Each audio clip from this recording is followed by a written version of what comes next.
Halo semuanya, saya Deni Rizky Sinaga dari MG 307 Seksi A Mata Kuliah Bisnis Internasional akan menjelaskan analisis pestel di Rusia.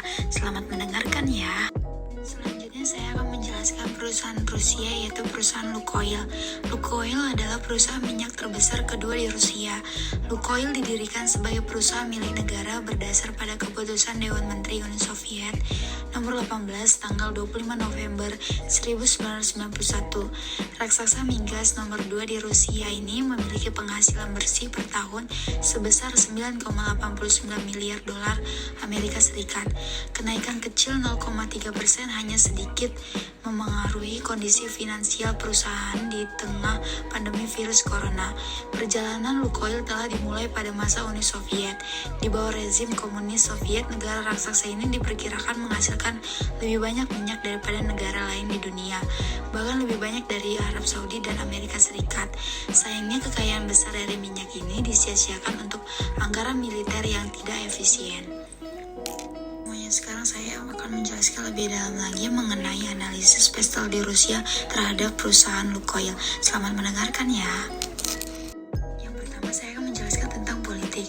Faktor politik memainkan peran penting dalam menentukan faktor-faktor yang dapat mempengaruhi profitabilitas jangka panjang PJSC Lukoil di negara atau pasar tertentu.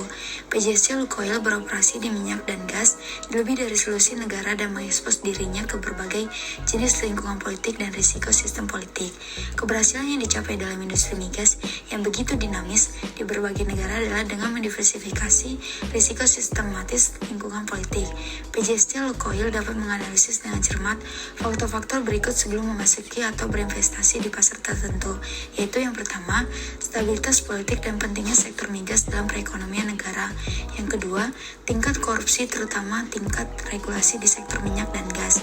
Yang ketiga, birokrasi dan campur tangan dalam industri migas oleh pemerintah. Yang keempat, kerangka hukum untuk penegak kontrak. Yang kedua, saya akan menjelaskan tentang ekonomi. PJSC Lukoil dapat menggunakan faktor ekonomi negara seperti tingkat pertumbuhan inflasi dan indikator ekonomi industri seperti tingkat pertumbuhan industri minyak dan gas, pengeluaran konsumen, dan lain-lain untuk memperkirakan lintasan pertumbuhan tidak hanya sektor, nama sektor, tetapi juga organisasi. Faktor ekonomi yang harus dipertimbangkan oleh PJSC Lukoil saat melakukan analisis pestel adalah yang pertama, jenis sistem ekonomi di negara-negara operasi, jenis sistem ekonomi apa yang ada dan seberapa stabilnya. Yang kedua, intervensi pemerintah di pasar bebas dan terkait minyak dan gas. Yang ketiga, nilai tukar dan stabilitas mata uang negara tuan rumah. Yang keempat, suku bunga yang moderat akan membantu bisnis pasif perusahaan seperti Lukoil dalam mengambil pinjaman dari bank. Yang ketiga adalah sosial. Budaya masyarakat dan cara melakukan sesuatu berdampak pada budaya organisasi di suatu lingkungan. Keyakinan dan sikap bersama dari penduduk memainkan peran besar dalam bagaimana pemasar di PJSC Lukoil akan memahami pelanggan dari pasar tertentu dan bagaimana mereka merancang pesan pemasaran untuk konsumen industri minyak dan gas. Faktor sosial yang harus dianalisis oleh pemimpin PJSC Lukoil untuk analisis pestel adalah yang pertama, demografi dan tingkat keterampilan penduduk. Yang kedua, struktur kelas, hierarki dan struktur kekuasaan dalam masyarakat. Yang ketiga, tingkat pendidikan serta standar pendidikan di industri PJSC Lukoil. Yang keempat, budaya peran gender, konvensi sosial dan lain-lain. Yang kelima, jiwa kewirausahaan dan sifat masyarakat yang lebih luas. Beberapa masyarakat mendorong kewirausahaan sementara beberapa tidak.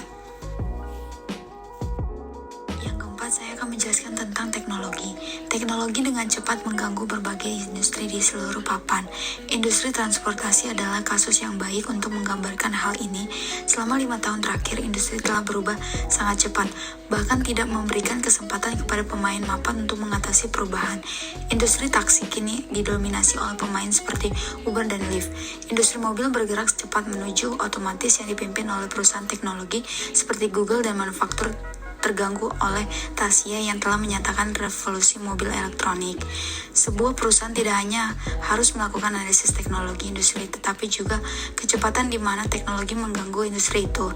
Kecepatan lambat akan memberikan lebih banyak waktu, sementara kecepatan cepat dari gangguan teknologi dapat memberikan sedikit waktu bagi perusahaan untuk mengatasi dan menguntungkan. Analisis teknologi melibatkan pemahaman dampak berikut, yaitu yang pertama, perkembangan teknologi terkini oleh pesaing PJSC Lukoil. Yang kedua, dampak teknologi pada penawaran produk. Yang ketiga, dampak pada struktur biaya industri minyak dan gas. Yang keempat, dampak pada struktur rantai nilai di sektor minyak dan gas. Tahu nggak pestel kelima itu apa? Yap, benar, environment. Pasar yang berbeda memiliki norma atau standar lingkungan yang berbeda yang dapat berdampak pada profitabilitas organisasi di pasar tersebut. Bahkan, di dalam suatu negara seringkali negara bagian dapat memiliki undang-undang lingkungan dan undang-undang pertanggungjawaban yang berbeda. Misalnya di Amerika Serikat, Texas, dan Florida memiliki kasus kewajiban yang berbeda jika terjadi kecelakaan atau bencana lingkungan. Demikian pula banyak negara Eropa memberikan keringanan pajak yang sehat kepada perusahaan yang beroperasi di sektor terbarukan.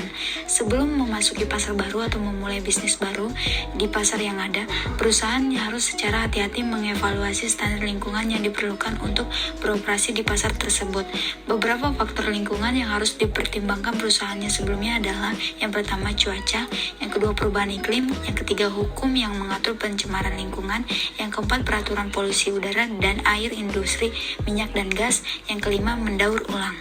Menjelaskan lebih dalam lagi mengenai analisis pestel yang terakhir, yaitu legal. Di sejumlah negara, kerangka hukum dan institusi tidak cukup kuat untuk melindungi hak kekayaan intelektual suatu organisasi. Sebuah perusahaan harus hati-hati mengevaluasi sebelum memasuki pasar tersebut karena dapat menyebabkan pencurian rahasia organisasi sehingga keunggulan kompetitif secara keseluruhan. Beberapa faktor hukum yang harus dipertimbangkan oleh pemimpin PJSC Lukoil saat memasuki pasar baru adalah yang pertama, undang-undang antitrust di industri minyak dan gas dan secara keseluruhan di dalam negeri. Yang kedua, hukum diskriminasi. Yang ketiga, hak cipta, paten, hukum kekayaan intelektual. Yang keempat, perlindungan konsumen dan e-commerce. Yang kelima, hukum ketenaga kerjaan. Yang keenam, hukum kesehatan dan keselamatan. Yang ketujuh, perlindungan data. Tetap dengerin ya, karena topik yang selanjutnya tidak kalah menarik dari topik yang sebelumnya. Karena di sana saya akan menjelaskan tentang opportunity dan threats. Selamat mendengarkan. Selanjutnya saya akan menjelaskan opportunities dari perusahaan Lukoil. Pelanggan baru dari saluran online. Selama beberapa tahun terakhir, perusahaan telah menginvestasikan sejumlah besar uang ke dalam platform online. Investasi ini telah membuka saluran penjualan baru bagi Lukoil. Dalam beberapa tahun ke depan, perusahaan dapat memanfaatkan peluang ini dengan mengenal pelanggannya lebih baik dan melayani kebutuhan mereka menggunakan analitik data besar. Tren baru dalam perilaku konsumen dapat membuka pasar baru bagi Lukoil. Ini memberikan peluang besar bagi organisasi untuk membangun aliran pendapatan baru dan melakukan diversifikasi ke kategori produk baru juga. Tingkat inflasi yang rendah membawa lebih banyak stabilitas di pasar, memungkinkan kredit dengan tingkat bunga yang lebih rendah kepada pelanggan Lukoil. Kebijakan lingkungan baru, peluang baru akan menciptakan lapangan bermain yang setara bagi semua pemain di industri. Ini merupakan peluang besar bagi Lukoil untuk membawa pulang keunggulannya dalam teknologi baru dan mendapatkan pangsa pasar dalam kategori produk baru. Kemudian yang terakhir adalah threats. Meningkatnya kecenderungan isolasionisme dalam ekonomi Amerika dapat menyebabkan reaksi serupa dari pemerintah lain sehingga berdampak negatif pada penjualan internasional. Undang-undang pertanggungjawaban di berbagai negara berbeda dan Lukoil dapat terkena berbagai klaim pertanggungjawaban karena adanya perubahan kebijakan di pasar tersebut. Peniruan produk palsu dan berkualitas rendah juga merupakan ancaman bagi produk Lukoil, terutama di pasar negara berkembang dan pasar berpenghasilan rendah. Perusahaan dapat menghadapi tuntutan hukum di berbagai pasar yang diberikan undang-undang yang berbeda dan fluktuasi terus-menerus mengenal standar produk di pasar tersebut. Kekurangan tenaga kerja terampil di pasar global tertentu merupakan ancaman bagi pertumbuhan keuntungan yang stabil bagi Lukoil di pasar tersebut. Pemerintah produk yang sangat menguntungkan bersifat musiman dan setiap kejadian yang tidak mungkin terjadi selama musim puncak dapat berdampak pada profitabilitas perusahaan dalam jangka pendek hingga menengah. Nah teman-teman, dari penjelasan saya sebelumnya mengenai pestel, apakah kalian ingin bertanya ataupun kalian keliru dari pengertian yang saya jelaskan? Oke teman-teman, sekian dari penjelasan saya mengenai pestel, opportunities, dan threats. Terima kasih, maaf kalau misalkan ada kalimat yang tidak berkenan. Sampai jumpa, dadah!